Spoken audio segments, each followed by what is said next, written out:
When we were younger, a lot younger, my dad was a very abusive person. He did some horrible things to my mom and my sister and my brother. He'd beat them, knocked my mom completely out.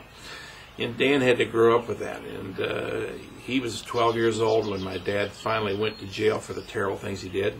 Later on, my mom remarried, and we were raised. My dad was a foundry worker, my stepdad, and he raised us. And Dan kind of helped me all through the years, trying to guide me in certain things that were important.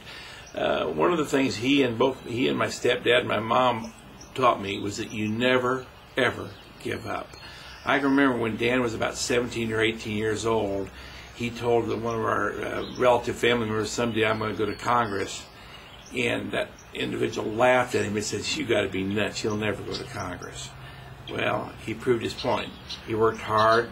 He fought for what he wanted to get done, and he got it done. And I think that that's worked well as him as a congressman, because when he goes to Congress, nobody intimidates him, not even the President of the United States. He was under extreme pressure when he was investigating Bill Clinton, because they had private investigators investigating Dan's personal background.